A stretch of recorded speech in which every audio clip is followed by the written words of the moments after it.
I lost my partner 2 weeks ago after 5 years of collaboration. His death always seemed to be a mistake. It was during an operation that was supposed to be simple, but everything went wrong. An ambush. She was careful, the kind of person who sensed danger before anyone could see anything abnormal, but that night she hesitated. I don't know how, but something made her let her guard down, and she hasn't come back since.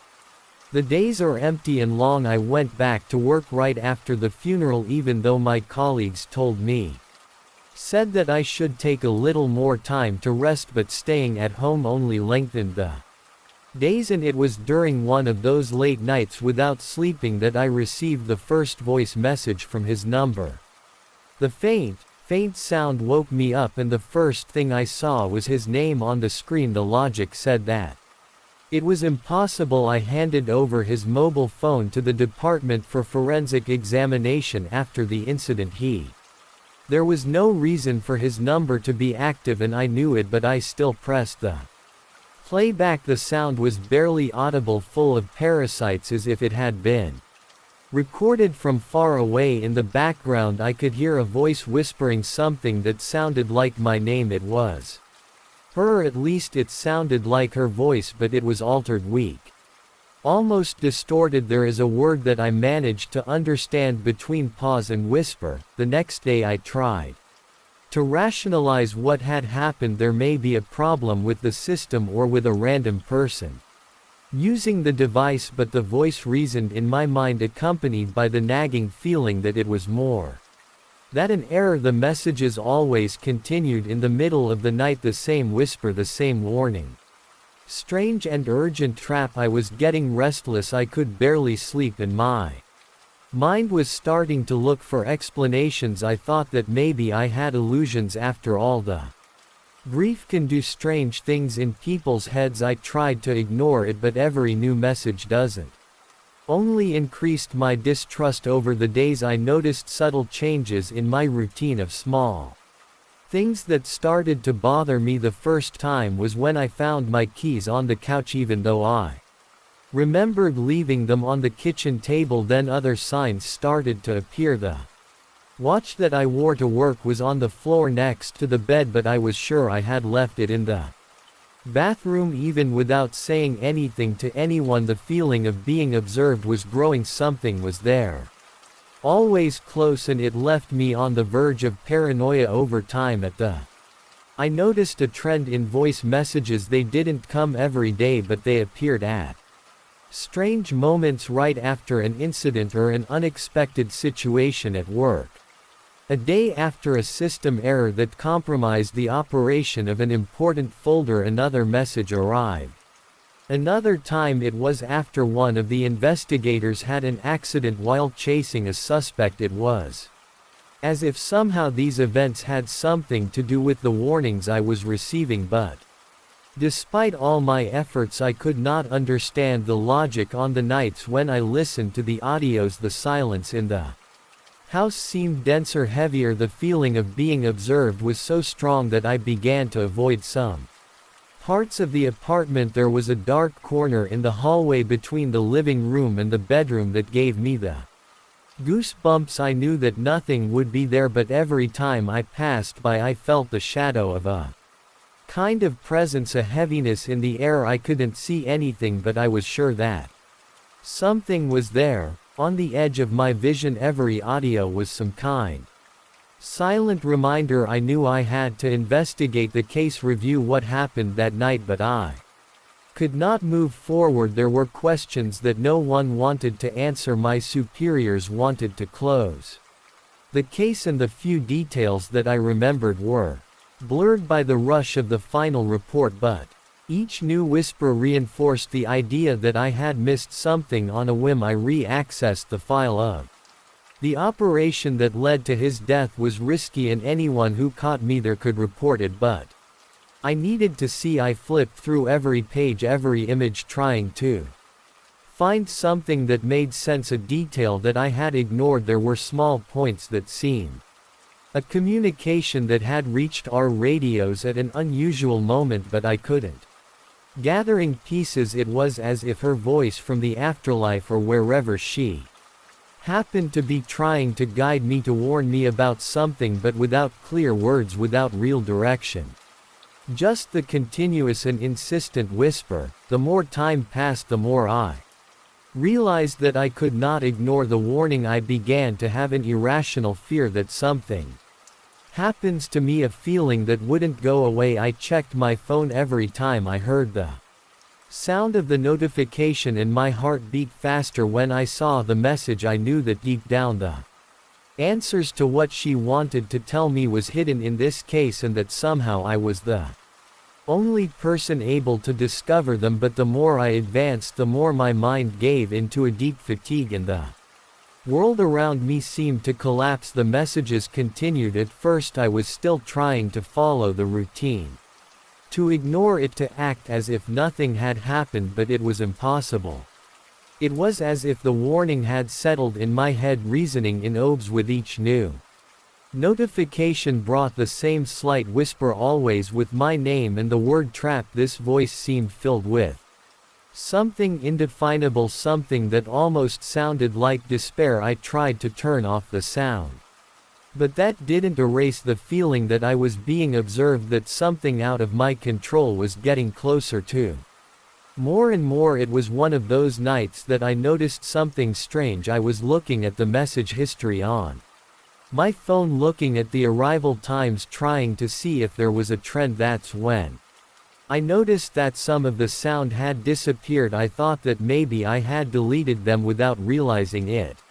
But it was impossible not to remember each of them. I knew exactly how many there were, and I knew that I hadn't deleted them. It's like someone had manipulated my cell phone and decided that I shouldn't listen to his warnings. The idea that someone else might be involved only made it worse. I was sleeping with the hallway lights on since a few nights, but even with the house lit up, the feeling of alertness does not.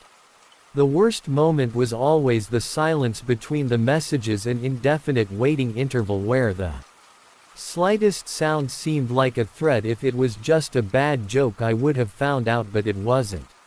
That I knew that these messages were not the fruit of my head. One morning, after another sleepless night, I decided to try to find the number again. I went to a trusted friend who worked in the field of technology. Without giving many details, he stated that he wanted to locate the number of a message he was receiving. He agreed to help him, but the result made no sense. There was no traces recent calls from this number, as if the messages had simply appeared on my phone portable without going through any system. This absence of trace left me a constant discomfort, a pea in the belly. There was something more sinister behind all this, and the idea that she was trying to warn me of a real danger was starting to overwhelm me. I started to distrust everything and everyone, even my closest colleagues. I felt like I was in a game, something designed to put me in real danger, and I felt like somehow it was all connected to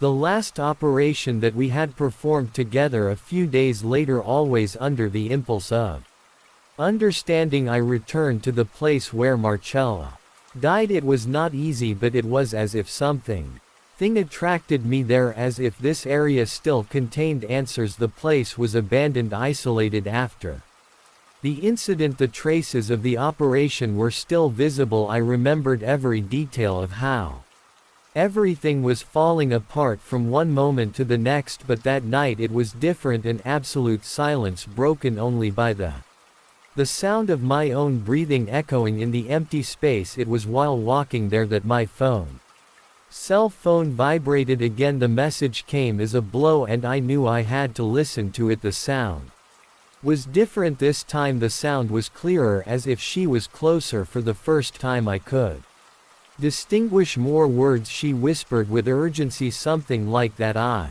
was not alone. And then again the word trap. A cold shiver ran through me. I was alone in the place, but his voice seemed to be right next to me, so close that I could almost feel it breathing in my ear. From that moment on, I began to avoid being in closed places where the Sound could not escape. I felt like I had to keep moving forward as if I was being followed at the same time. I went through everything I found about his case in search of information outside the official report. I discovered that she was investigating a suspect other than a name that did not appear in any file, and that according to her colleagues she had never mentioned who this person was. And why did Marcella hide it? My fear has increased, and each night became a lonely and endless vigil. I started questioning my own sanity, but the sound kept coming clearer and clearer. In some cases the sound of footsteps in the background was unmistakable, as if someone was approaching. In the last audio I heard a sharp noise, some kind of interference that reminded me of the slamming of a metal door shortly time after his voice uttered a single sentence, something that still resonates in my mind: "It's closer than you don't think so." I went home that night feeling the weight of the warning. I checked the doors and the windows 2 or 3 times, as if at any moment something or someone was going to appear. I checked every corner of the house, but everything seemed in order. However, the feeling that I was not alone never had been as strong. The lights stayed on, and even the traffic noise outside seemed muffled, as if something invisible was present, trapping the breath-holding sound of the room. In the early morning another message arrived. I hesitated to listen, but curiosity overcame fear. His voice seemed weaker, and this time the sound was brief. The only thing I could hear before the final silence was attention. After the last message I started acting like my life depended on it, and maybe it would depend. Everything seemed to close around me, as if I was trapped in a web of invisible threat that only she could see. The lights in the apartment were on all night, and I barely slept. I spent my days on alert, trying to hide the fear that grew with each new audio, with each new details that I discovered on his case. It was on a Friday morning shortly after 3 a.m. that I heard something in my own apartment. It was a light noise, a dull rustling, as if someone was walking down the corridor in sock. I was standing still trying to listen. To the sound stopped, but the tension only increased. I got up slowly and walked to the living room, where everything was silent. The hallway was dark, and for the first times I felt a kind of resistance as I walked through it, as if I shouldn't be there, as if something or someone was waiting on the other side. When I came back to the room my cell phone vibrated. Another message. I pressed the listen button and her voice came, but this time it was clearer and with more urgency. She pronounced my name with that familiarity that made me freeze, as if she were there, so close that I could almost feel his presence. "It is today," said the voice. "Run away." These words froze my blood. I took my cell phone and I left the house without even knowing where I was going. The streets were almost deserted, but the fear was so real that I just wanted to get away from any enclosed space. I felt exposed, but at the same time safe in my movements, where there was no wall for anything to hide or spy on me. I walked for almost an hour before allowing me to stop trying to rationalize. It was obvious that this made no sense, but the instinct that she seemed to trigger in me was undeniable. I was being followed, but by whom or why? The answers were in his case, in the gaps, in the secrets that she was trying to protect. I sat on a park bench and tried to organize my thoughts, even though I knew that I would not have peace until I understood the warning. During this time something was starting to make sense. The trap messages didn't just look like a warning about this case, but to a warning about what was happening to me now. I was the next target, and that explained the urgency of each message, why she kept calling me to warn me that I was surrounded. Suddenly everything became clear. There was someone or something looking through. The right moment to act. It was then that I remembered the place where she died. That operation that ended by an ambush had a peculiarity that no one has ever really explained. It was hijacked from the agreed place at the last minute, as if someone had arranged for her to be taken by surprise in order That she couldn't escape, and now the same things seemed to be happening to me. I went back to work on same day, and without giving any explanation I asked for a new investigation on his case. I knew that it would not be easy, but I needed to know more. I spent the rest of the day reviewing documents and recordings, trying to trace the history of communications, and then almost at the end of the day I noticed something strange. His last audio, the same one I heard before he died, was a recording. Incomplete. No one had noticed it, but by isolating the audio I noticed that there was a second voice in background, a voice that whispered something inaudible, almost as if she was giving him instructions. I knew that I had found the beginning of the answer, something that she was trying to warn me about, and that could cost my life. I left the office late, knowing that any wrong move could compromise me that night. I went home trying not to show fear, but deep down the feeling of being observed was still more intense. I closed the curtains and sat on the living room floor waiting for the next warning. When the clock struck midnight, my cell phone vibrated. This time the message was short, but the tone of his voice was the clearest I've heard so far. She repeated my name and told me I needed to get out from there, go to a safe place, that I had no time left, and before I could finish I heard the noise.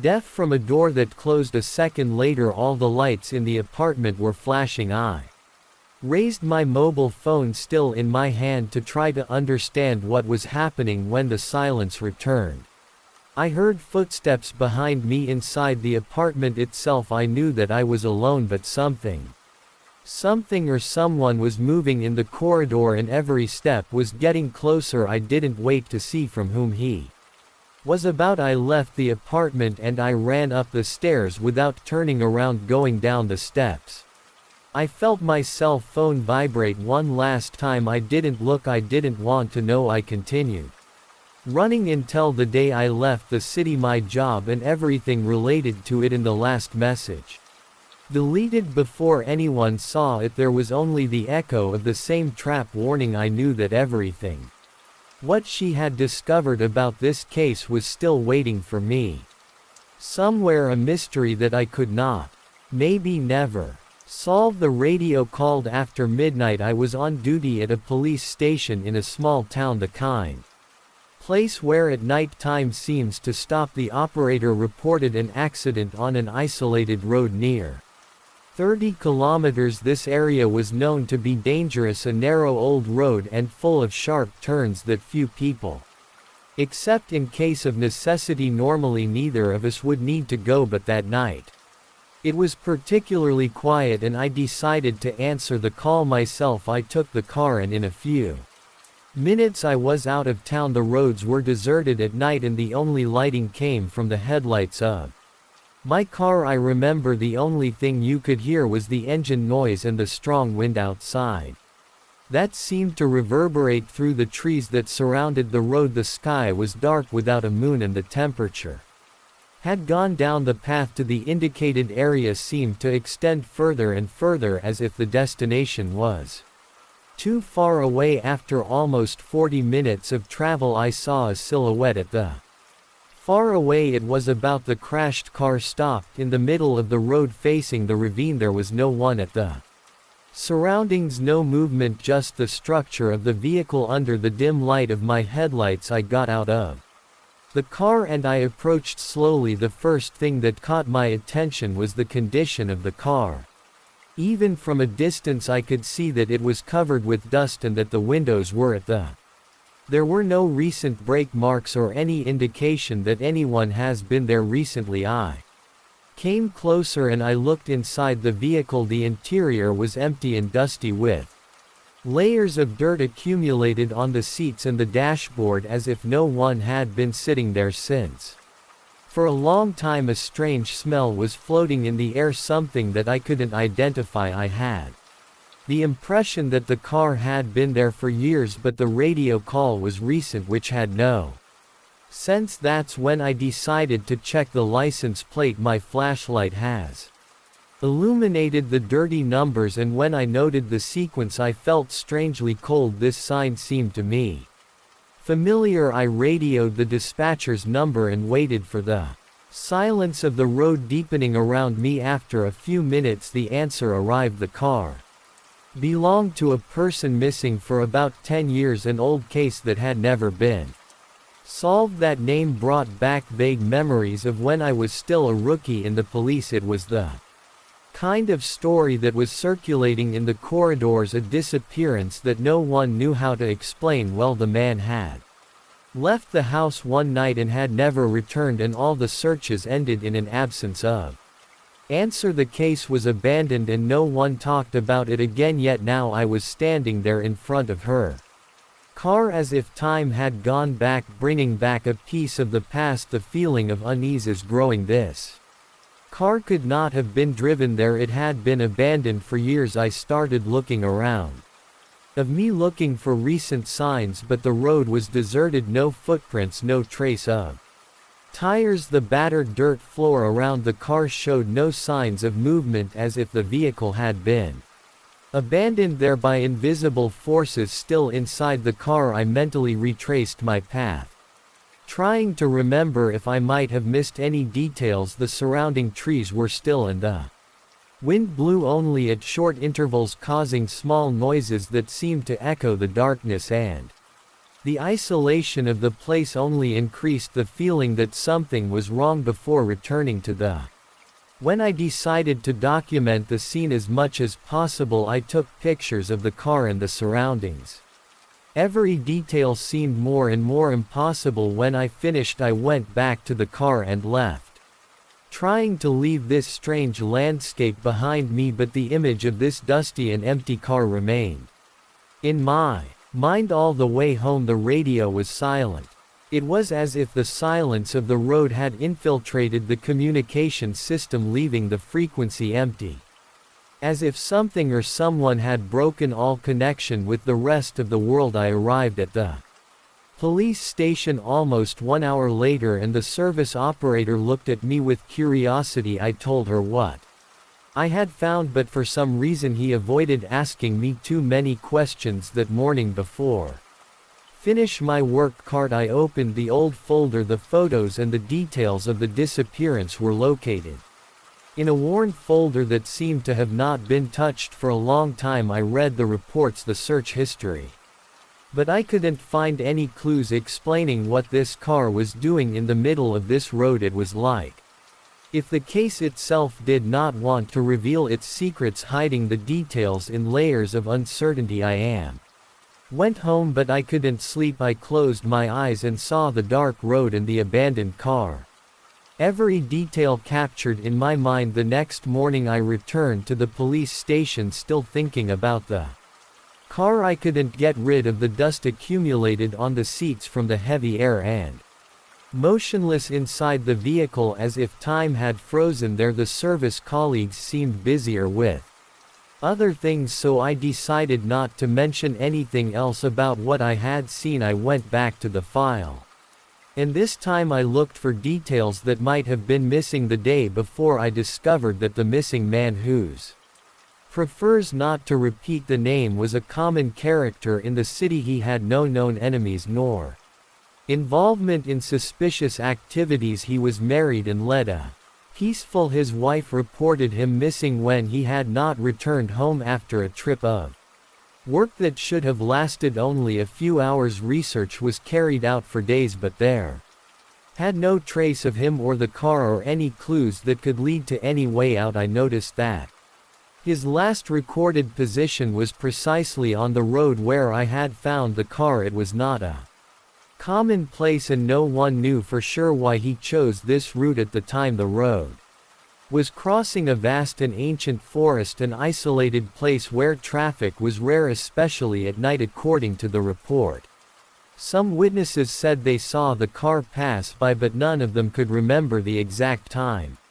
Neither precise details. Their report would be vague, as if the vehicle had appeared and had disappeared into the darkness without a trace. I tried to get more information, but the files were incomplete. The investigation seems to have been abandoned before important details had were analyzed a sequence of inexplicable coincidences and failures that in one way or another had made the case fall into oblivion. It was as if everyone had decided to forget, as if something in this story was putting off any attempt to resolve. In the afternoon I decided to return.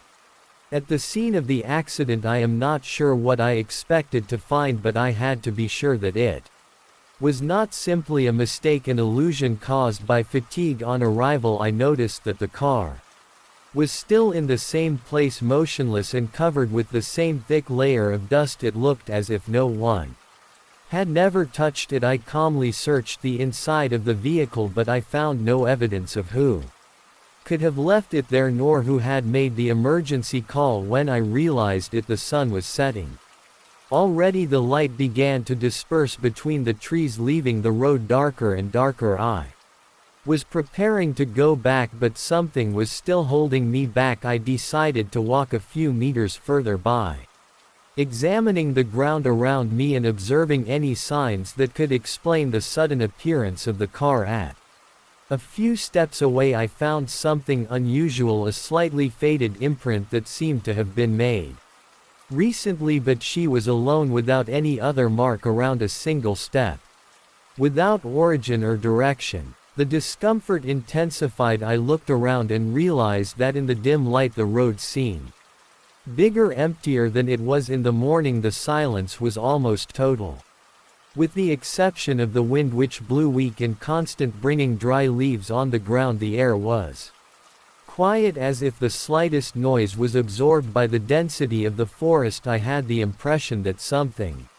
was watching me, even though there was no sign of anyone. I went back to the car and started the journey from back. At every turn I had the feeling that something was moving around me, a presence that I could not see, but who seemed to follow me as if she had been there since my arrival. I didn't want to admit it, but something in this road seemed strange to me, as if I was crossing a space that should not be touched. When I arrived at the police station, I went directly to the radio operator who had sent me the call the day before. I asked him what the source of the call was and who had reported the accident, but he seemed confused. He stated that the system did not record the emergency call, as if there simply did not exist. The conversation was brief and the operator quickly walked away, thinking maybe I was too tired to asking questions. I spent the rest of my shift reviewing radio recordings and the like, but there was nothing about the accident or the car. The information about the disappearance was still there, but the notes and the details seemed more and more incomplete, as if the pages had been deliberately left virgin. It was impossible not to have the impression that something remained hidden, something that I had to leave buried without question. That night I returned home with a malaise that seemed clinging to me. I knew I couldn't ignore what I was finding, but at the same time I couldn't see how could I move forward without attracting attention. I decided to hit the road once more in the hope of find a concrete clue, something that would dispel the mystery, or at least would give me an explanation for this disturbing presence that continued to follow me even after leaving the place. I closed the apartment door and spent the night awake, listening to the sound of the wind outside and waiting for the feeling of alert disappears. The next day, as soon as the service starts, I got in the car and back on the road. This time I walked the route in silence, focusing on the details around me, as if each tree or curve could reveal something that I had not noticed before. I knew that the car would still be there, motionless, waiting for me in the same place where I had left it the night before, but the feeling that something had changed did not leave my head. When I arrived, the car was there like expected, the same layer of dust and the same silence, but something seemed different. It was as if overnight the place had changed. Looking around, I noticed that the only imprint I had found the day before was more faded, almost unrecognizable, as if time himself was trying to erase all traces of this place. I stayed for a while next to the car, observing the interior. Dusty and the details of the worn license plate. The minutes passed slowly and the air seemed more pie with a silence that pressed the ears. I decided to take a few more photos too. Documenting everything, I took pictures of the road, of the surrounding forest, and of the car, but no image seemed able to capture what I was feeling there. It was as if something was escaping, something invisible but constant that made the air almost unbreathable. Suddenly then, that I was about to get into the police car and leave the road, I saw something from the corner of the eye a few meters away, almost at the entrance to the forest. A faint light flickered between the trees like a lantern that would go on and off at irregular intervals. It was impossible not to feel his heart pounding. This light made no sense. No one should be there. I felt compelled to investigate.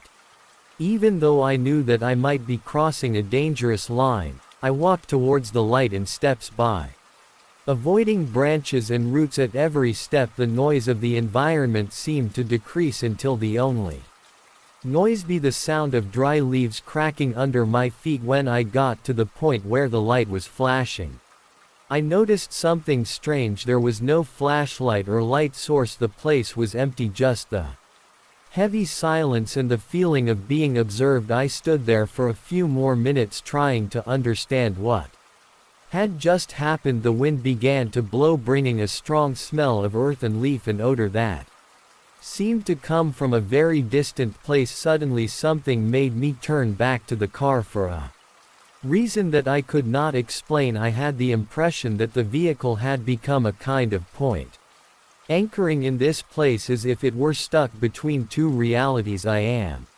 returned to the car and I looked inside again, this time with a strange insistence on the seat passenger. Among the dust I found something that didn't exist before, a small yellowed photo, almost unrecognizable, as if it had been forgotten for a long time. I picked up the photo and, looking closer, I realized that it was an old image of the missing man standing next from a woman I thought was his wife. The discomfort increased and I felt that it was time to get out of there. I took the picture. I got back in the car and I left. Every corner seemed longer and the road seemed to stretch indefinitely, as if something was trying to stop me from leaving. When I finally saw the city in the distance, I felt an immediate relief, but the feeling of vigilance was still there, stuck in me. At the police station I kept the photo and I noted what I had found. None of the colleagues who saw the report asked a question, as if they understood that this was not something that needed to be questioned. I decided to end the search for an answer that night, with the intention of returning to the site once more, maybe taking someone with me. However, the next day news made me question everything I knew. Early in the morning I received a call from one of the supervisors. The missing car had been found on another road miles from the place where I had seen it, and in an even worse, almost unrecognizable condition. The vehicle was completely empty and without any evidence. It was as if the car I had seen had been some kind of echo, a appearance intended to lead me to a warning that I did not yet understand. I looked at the photo that I found, the man's face and his gaze fixed on the woman next to him. It was like she knew something that I couldn't understand, yet I knew it wasn't something I could officially report. The case went cold, unanswered, and the road where I found the car remained isolated. Today I pass by this place from time to time during patrol, nocturnal, and sometimes I see in the distance the outline of something I have never stopped checking at. Knew it was in one of those quiet rounds that when you get used to it seems to last forever. It was the beginning March and I covered the dawn while patrolling the deserted streets of San Fernando. In this place where the silence seems to weigh more, we hardly see any movement at the moment. Sometimes one or the other dog by shock appears, but other than that the only sound came from the engine of my car and the low chiot of the central radio. The sky was covered with thick clouds that drowned out the brilliance of the moon, making every street darker than usual. I had gone around the south of the neighborhood and was heading north near the junction of the road that comes out of the city. This stretch was filled with vacant lots of abandoned warehouse and modest houses. It was a place where something rarely happened. The older residents remarked that there was a lot of history, but I never paid much attention to it. I always saw it as an exaggeration and invention of those who don't have much to do. It was more than 3 a.m. when, folding a corner, I noticed a light flashing at the end of the street from afar. I could not immediately identify what it was. I thought it was a police car, but when I got closer I realized that it was an ambulance parked on the sidewalk with the lights. The curious thing is that the vehicle was completely stopped and I did not see no one around, no driver, no paramedics. The neighborhood was deserted, which made this image even stranger. I backed the car a few meters away from the ambulance and I looked from the inside for a few seconds in an area where movement is rarely seen, something like it. I tried to remember if the center had mentioned an accident or called the ambulance in this area, but nothing occurred to me. I grabbed the radio and checked with the central staff. There was no record.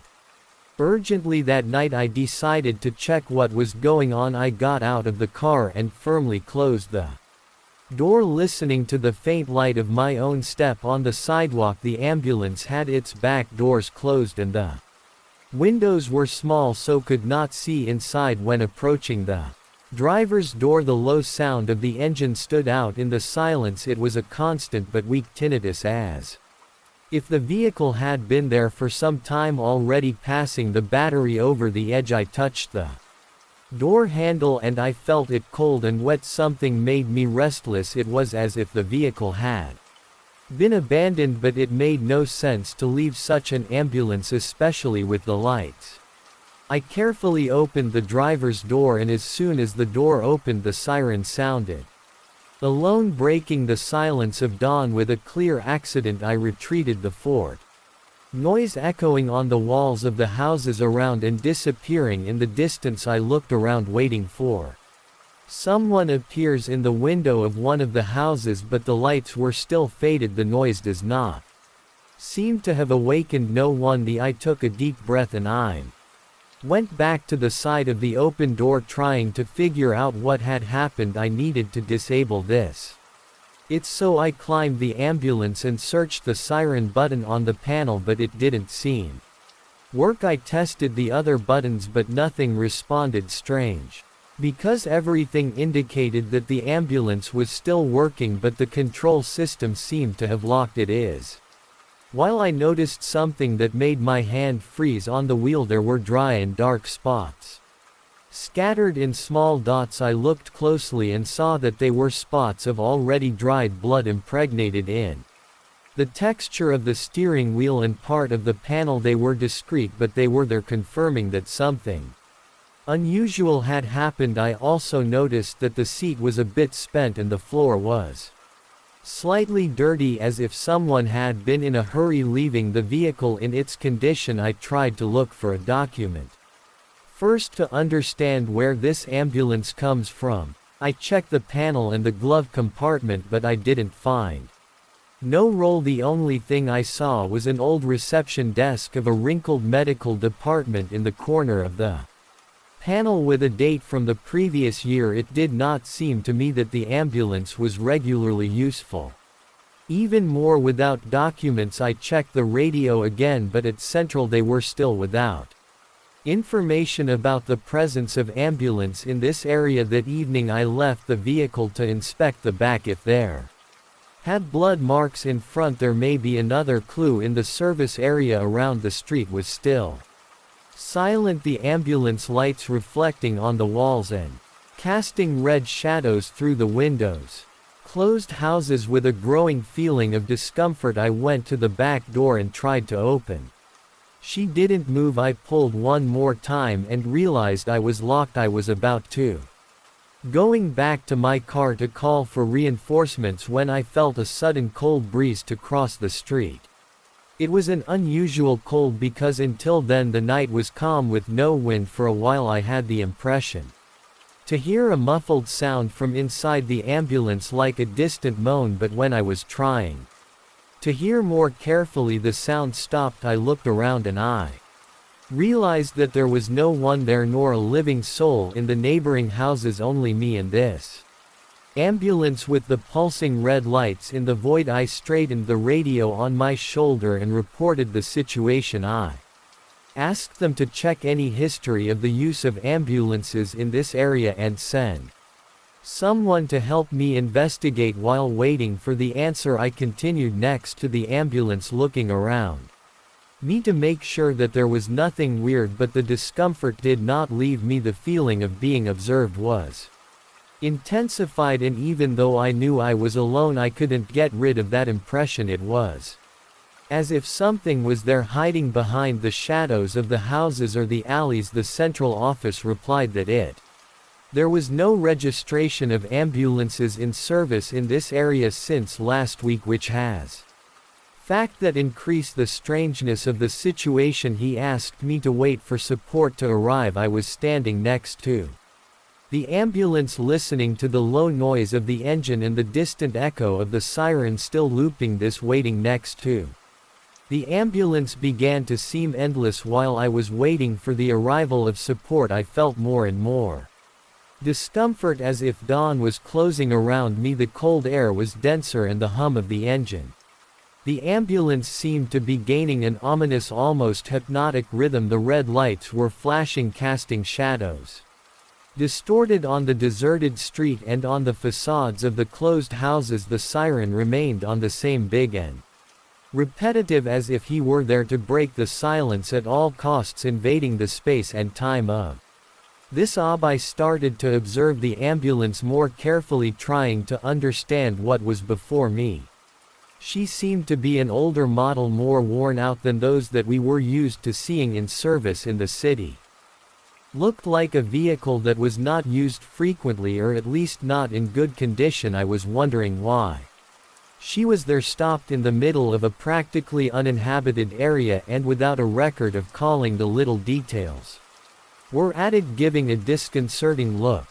After a few minutes, I decided that I should open the back, even without the support. If there really was someone inside, I couldn't wait. I went back to the back door and I tried to pull it one more time, but I was still locked. My gut told me that I shouldn't be alone in this place, but at the same time I couldn't put aside the feeling that there had something important to find out. I walked away from the ambulance and illuminated the environment with my flashlight, trying to see details that I had passed before. I went to the right side of the vehicle, illuminating the wheels and the asphalt. This is when that I noticed strange marks on the floor. It was irregularly scattered dark spots that stretched from the driver's door to a few meters behind the ambulance. These spots looked like dry blood, and it did not seem to be marks of something perplexed, but rather from footprints or dragging. I followed the tasks for a few meters, looking at the path they indicate until it was lost towards the vacant lot. I looked into the darkness of the ground at an empty space surrounded by rusty wire fences and high bushes. There was something that attracted me and repelled at the same time, but I didn't want to move away of the vehicle as long as the support did not arrive. I returned to the side of the ambulance, trying to keep my objective, but I could not get the idea that something had happened there before my arrival. I knew positioned next to the driver's door, and I decided to take a closer look at the interior of the vehicle. There had more visible blood mark on the panel or the control levers, but when I lowered the lamp of pocket on the seat, I noticed something that made me freeze in the padding very close to the seat belt security. There was a hand shirt. It was a dark and dry mark of human fingers printed on the fabric. Light from the bank. It was not a big task, but it was there, almost imperceptibly marked, as if someone had pressed his hand forcefully against the seat. This vision brought me a heavy feeling, a hug. Uncomfortable that I shouldn't be alone in this situation. I started to wonder if anyone had been forcibly removed from the ambulance or if it could have been taken out on its own but injured, and if that was the case, why didn't you call for a rescue or registration? The weather seemed to hanging around, and the central reported that support was on the way, but the response may take longer than expected. Due to a higher priority occurrence in another area, this meant that I will stay longer. Alone there, the siren always sounded, the siren echoing between the streets. Empty is a persistent cry that no one answered. The chill in the spine intensified. I decided that I had to see the inside of the back even without a key. I took my flashlight and went to the left side of the ambulance, illuminating the vehicle for an entrance. After a while I noticed a small window almost imperceptible at the top of the back door. I lifted the flashlight and tried to see it, but the glass was dirty, stained with dust and garbage, which made it difficult to see. However, I could distinguish some shapes. It looked like instruments, medical, to shelves and a stretcher, but there was something more. Something that seemed out of place, a shadow that couldn't identify itself. I tried to concentrate better, but the dirt and the distance prevented me from seeing clearly. I withdrew, frustrated, but the image of this shadow remained etched in my mind for a while. I felt that the shadow seemed have a human form, although it was only an impression. During this time I started to feel strange. Something that was not there before. It was a metallic and slightly sweet smell, similar to the smell of dry blood mixed with a slight touch of mold. The wind seemed to carry this smell directly towards me, intensifying the discomfort. I looked at the sky, now completely cloudy, without a single point of light, as if the night was closing even more around me. I was thinking of returning to the car and waiting there when I heard a sound that froze me in place. It was a low but constant sound that came from the back of the ambulance, something like a slow, insistent scratching, as if someone was trying to open the door inside. I felt my heart speed up and I was paralyzed for a moment, trying to understand what was going on. The sound continued, rhythmic and persistent, but without increasing the intensity. I approached the back door again and observed the sound more carefully. Suddenly stopped as abruptly as it had started, leaving a dense silence in the air. I felt a chill in my spine. I stood trying to hear any other noise, but everything went back to total silence. I looked at the radio, but there were no new messages from the support seemed further away than ever, and I felt vulnerable, as if the darkness around was closing more and more for some reason I couldn't explain.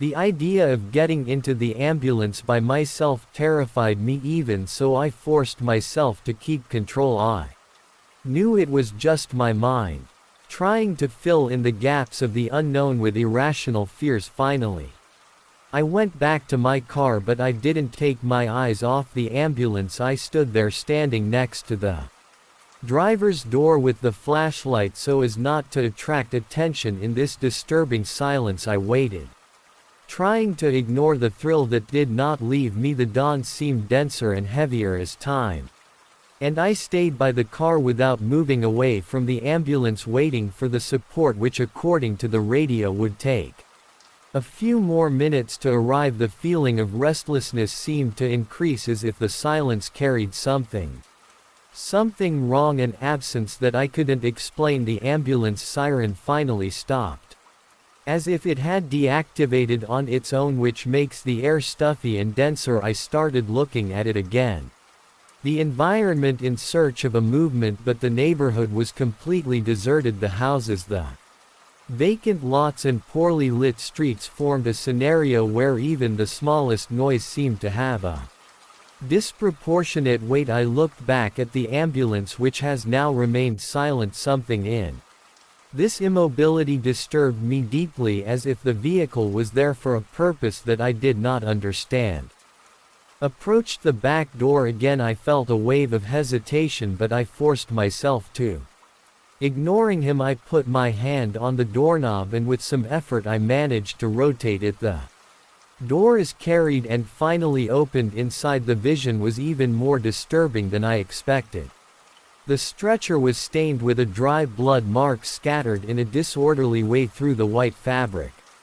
As if someone had known each other there, some instruments were spread out on the floor mixed with pieces of gas and disposable cloths, all tainted, the flashlight illuminated every corner of the interior, revealing the state of abandonment and disorder. There was a sense of urgency and despair in the marks, as if everything had happened abruptly and violently. I took a deep breath, trying to keep me calm, but the metallic and sweet smell that came from inside the vehicle was intense, smelling the air and making me feel a twinge of nausea. I inspected the compartments in search of a indication of what could have happened there. In one of the drawers I found more bloodstains, in another one pair of disposable gloves and a partially torn mask. I was trying to figure out what would lead someone to abandoning an ambulance in such a state with such obvious signs that something was wrong. There was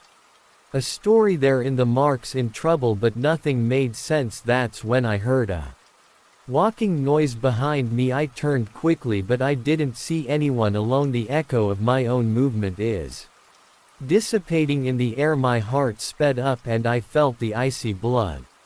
For a while I thought I saw a shadow moving quickly in the field of peripheral vision, but focusing on the look there was nothing. I took a deep breath, trying to keep calm.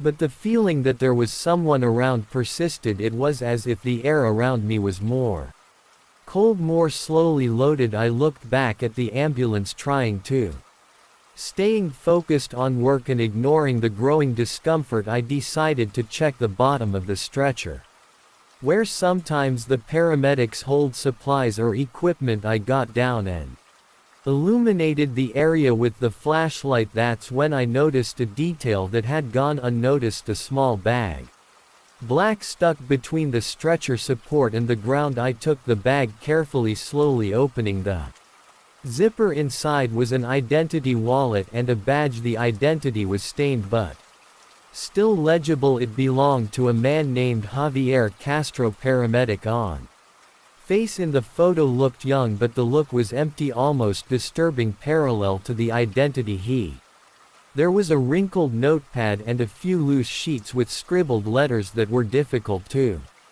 decipher at first glance. I had the impression that this cave had left him in a moment of haste, as if he wanted to hide or forget something. I started carefully turning over the notes. In the middle of the disorganized scribbling I found fragments of sentences. I can't hear them anymore. Siren doesn't stop. There are something here that is not normal. The words were written irregularly, almost shaken, as if the author was in a hurry or afraid. One of the last pages had an even stranger annotation: if you see it now, take out the message was clear and direct, and I felt a chill reading it. I started to wonder if it should really be the only one, but curiosity was stronger than fear. Something in me wanted to understand what had happened to Javier and why he had left everything behind. I tried to think of a hypothesis, rational, but the situation seemed to flee from any logical explanation. These words, the blood, the abandoned ambulance, all formed a set of clues that was not coming. I decided to leave the ambulance, returning to the sidewalk to breathe fresh air and to think more clearly. I looked around, looking at the houses and the shadows around. It was then that I noticed something strange. As the seconds passed, the environment seemed to quieter and quieter, as if the sound was slowly disappearing. Even the wind or the distant sound of cars seemed not to reach that point on the street. It was so absolute and oppressive. The radio on my shoulder has started to emit a low sound like static interference. I adjusted the frequency but got no answer. I stood looking at the ambulance as if it were a living presence, a strange element that did not belong to this street. In my mind, the images of Javier's notes came back, as well as the feeling that something terrible had happened there. When I looked towards the vacant lot, I noticed an indistinct figure in the darkness. It was a large and motionless shadow that seemed to be watching me from a distance. I blinked, trying to make sure I had really seen something. But the figure remained there without moving, almost merged with the darkness around. The feeling of being observed intensified, and I decided that I could no longer stay there. I looked at the last time to the ambulance, the blood marks, the notes, and the badge of Javar. Something told me that the answer to what had happened there wasn't something I wanted to find out on my own. I turned around and I entered the car, quickly locking my doors and waiting for the arrival of the support, who seemed now take even more time. In the rearview mirror, the ambulance was still there, motionless as a presence. Heavy and silent in the middle of the street. The lights no longer flickered, but the vehicle seemed to keep some thing that could not be undone. When the support finally arrived, I explained the situation briefly. But I did not mention the figure that I had seen. I have just spoken of the blood, of the documents of Javier, and the feeling that something very bad had happened. As we were walking away, I looked again in rear, but the ambulance was no longer